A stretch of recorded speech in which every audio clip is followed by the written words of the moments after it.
Hey, what is going on guys, RvzStealth here, and in today's video we're going to be taking a look at the 10 best reworks of all time. Now this is going to be in my opinion. You definitely do not have to agree with this list, so if you don't agree with this list, be sure to let me know down in the comments below which champions you'd take out, which champions you would add in instead of the ones that I have. But with that being said though guys, let's get started.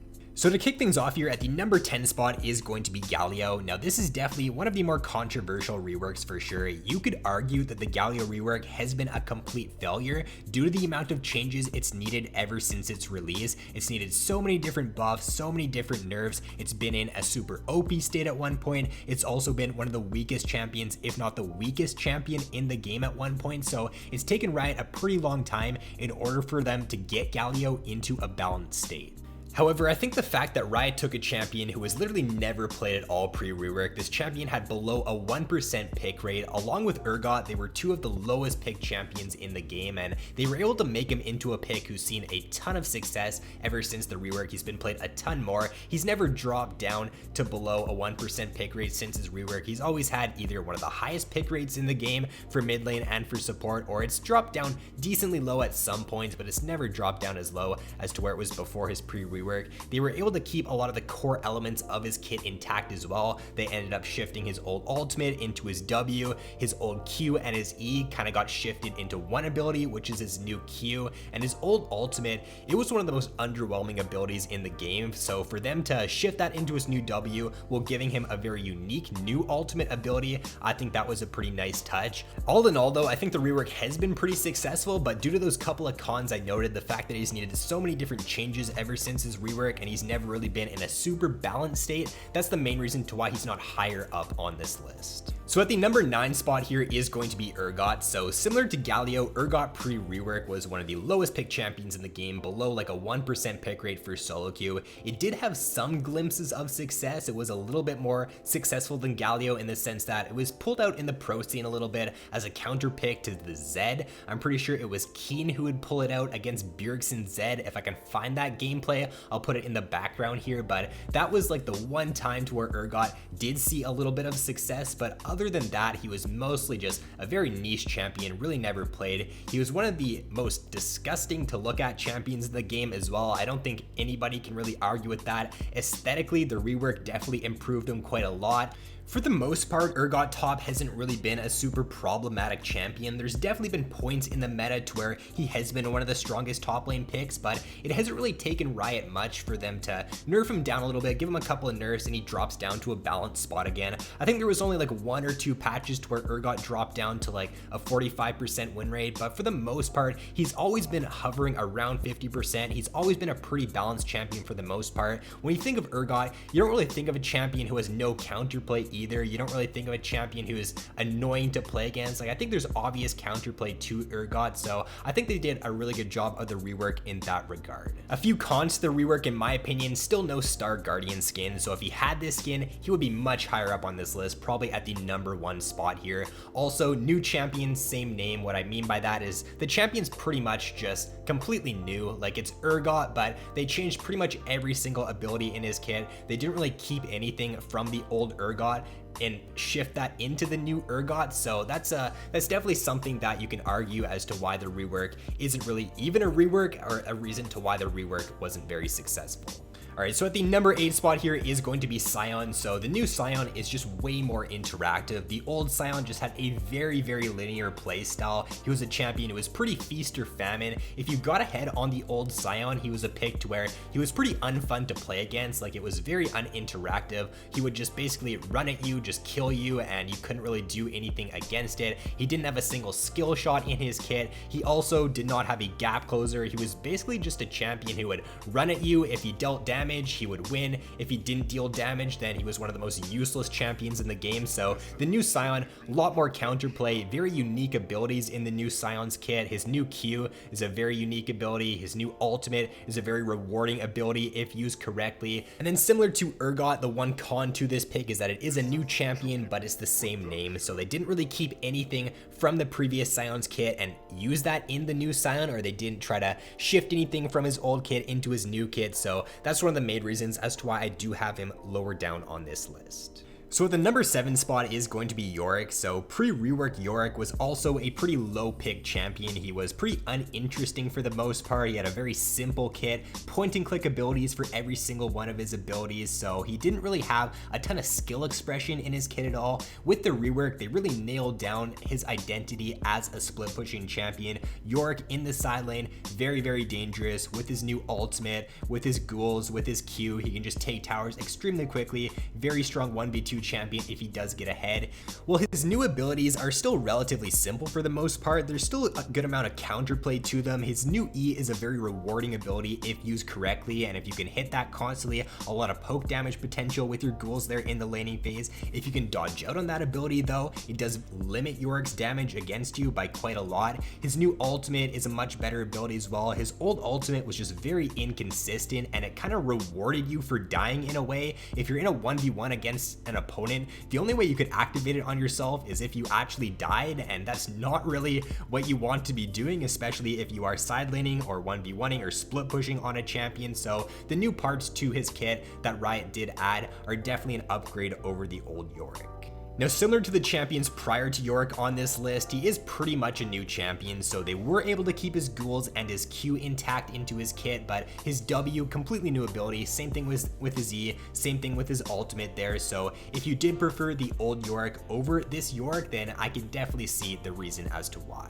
Number 6 on the list is going to be Shen. So if you remember back to old Shen's Q, it was a point and click ability. It was a ranged ability on a very short cooldown, and it actually dealt magic damage as well, 230 magic damage at max rank. So what you would do in the laning phase with Shen is you'd pretty much just spam this ability out, poke out the opponent. If they're a melee champion, there's really no counterplay to it at all. Like, it's a point and click ability that's ranged that actually dealt a decent amount of damage. So I think getting rid of that boring Q spam was a great thing with the rework. His new Q, it's not any more like interesting to use than the old Q, that's for sure, but I just think getting rid of the boring Q spam was key with the rework. The W also does feel much more rewarding to use. His old W, if you remember, it was just a shield. Like, you just press W, activate a shield, and the new W, it just feels way more rewarding to use. If you can use it correctly at the right timing and negate a lot of the enemy's auto attacks, then it's a great ability if used well.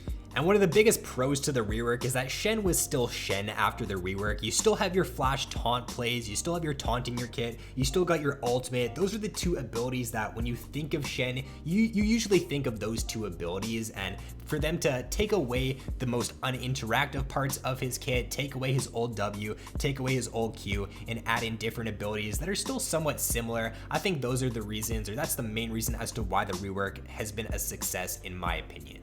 Next up on the list is going to be Poppy. So if you guys remember back to Poppy's old ultimate, looking back at it now, it was probably one of the most uninteractive and most unhealthy abilities that the game has ever seen. Her old ultimate, basically what you would be able to do is you point and click, place it on the opponent, and that opponent is the only member on the enemy team that would be able to deal damage to you for 6 seconds, and it even got up to 8 seconds at max rank. So what you do in a team fight with Poppy is you would place your ultimate on the enemy support. He's not going to deal any damage to you anyways, so you place it on the enemy support, and then you just have free reign on the enemy AD carry or on any of the other members of the enemy team. You're just going to be on the back line hitting the AD carry. He's not going to be able to deal any damage to you, so it just felt very bad to play against if the Poppy did get snowballing and she did get ahead. So I do think that the rework, like, honestly, giving her any different ability for her new ultimate would have been a win, because her old ultimate was just such an unhealthy ability for the game to have.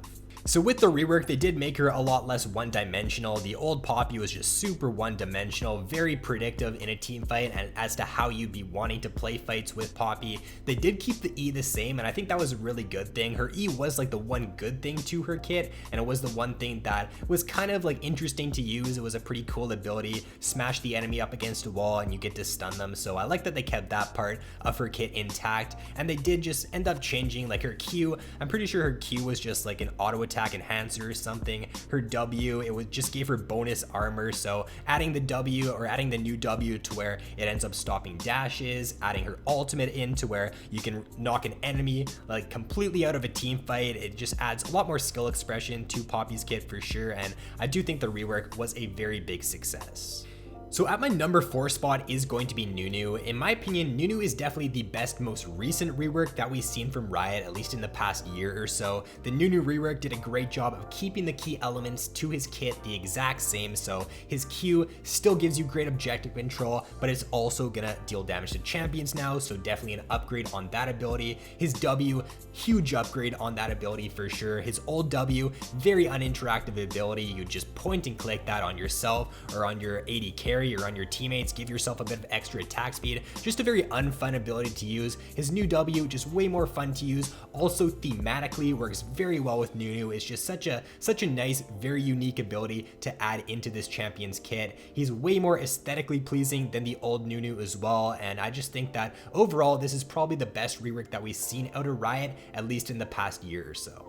At the number 3 spot on my list is going to be Gangplank. So with the Gangplank rework, they took a champion to where he was pretty simple to play. He didn't really have a ton of skill expression in his kit, and they turned him into a champion who was definitely a lot more rewarding to play, a lot more skill expression in his kit, but they were able to keep the core elements of his kit pretty much exactly the same. So they ended up only changing really one ability in his kit, which was his E. If you remember back to his old E, it was an ability to where you'd activate it, it would give you some bonus attack damage along with some bonus movement speed, so pretty unfun ability to use overall. The barrel mechanics that they gave Gangplank with the rework are just so interesting to use. If you can use your barrels well in mid to late game fights, it can just be so rewarding. It feels a lot better to play the new Gangplank, so I think the Gangplank rework is just super good. Really good example of a rework to where you don't need to do a ton to get a lot out of it. One of the more recent reworks and another very successful rework in my opinion is the Kale one. So the Kale rework, what they did is they pretty much did not change a single ability in her kit. All of Kale's abilities stayed pretty much exactly the same, but they just made the abilities better. They added like something else onto each one of the abilities. The old Q was just a point and click ability. The new Q is a skill shot, feels better to use. The W is pretty much exactly the same. The new E is an upgrade over the old E, and the ultimate, not only is it going to give you the immunity to damage, it's also going to deal damage itself. So just overall better abilities in the new Kale's kit, but it is pretty much the same champion. If you played the old Kale, you definitely still feel like you're playing Kale if you do play the new one. Her passive is really the only thing that got completely overhauled, and I think that's a fine thing because her old passive wasn't very interesting at all. Her new passive is very unique, having that feeling of progression throughout the game to where when you reach that next level, you do become stronger and you do get that next power spike is something you can work towards every game, and I think that is a pretty unique part to Kale's kit.